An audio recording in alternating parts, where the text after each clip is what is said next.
اعوذ باللہ من الشیطان الرجیم بسم اللہ الرحمن الرحیم الف لام میم۔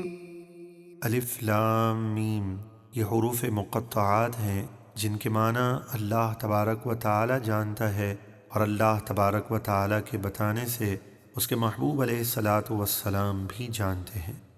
تنزیل الکتاب لا ریب فیہ من رب العالمین، کتاب یعنی قرآن کا اتارنا بے شک تمام جہانوں کے رب کی طرف سے ہے۔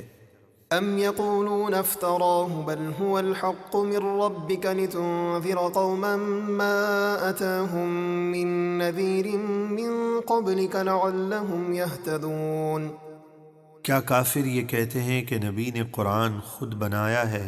بلکہ وہی آپ کے رب کی طرف سے حق ہے تاکہ آپ ان لوگوں کو ڈرائیں جن کے پاس آپ سے پہلے کوئی ڈر سنانے والا نہیں آیا، اس امید پر کہ وہ ہدایت پائیں۔ اللہ الذي خلق السماوات والأرض وما بينهما في 6 أيام ثم استوى على العرش ما لكم من دونه من ولي ولا شفيع أفلا تتذكرون۔ اللہ ہے جس نے آسمانوں اور زمینوں اور جو کچھ ان کے درمیان ہے سب کو 6 دن میں پیدا کیا، پھر اپنی شان کے لائق عرش پر استوا فرمایا، اسے چھوڑ کر تمہارا نہ کوئی حمایتی ہے اور نہ کوئی سفارشی، تو کیا تم نصیحت قبول نہیں کرتے؟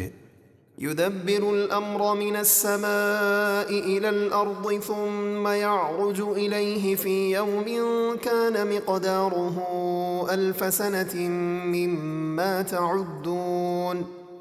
وہ آسمان سے زمین تک ہر کام کی تدبیر فرماتا ہے، پھر ہر کام اسی کی طرف رجوع کرے گا اس دن میں جس کی مقدار تمہاری گنتی کے مطابق 1000 سال ہے۔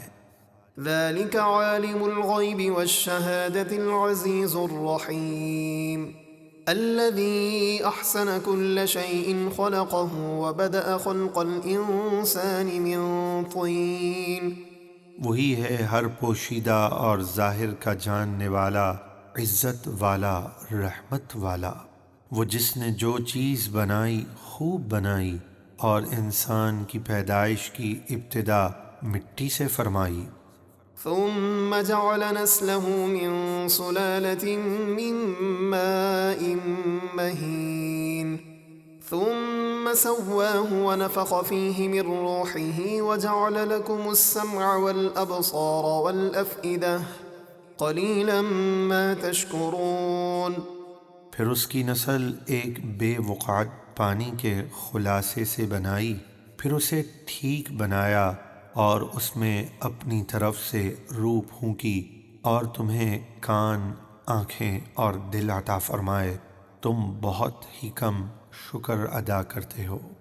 وقالوا أَإِذَا ضَلَلْنَا فِي الْأَرْضِ أَإِنَّا لَفِي خَلْقٍ جَدِيدٍ بَلْ هُمْ بِلِقَاءِ رَبِّهِمْ كَافِرُونَ۔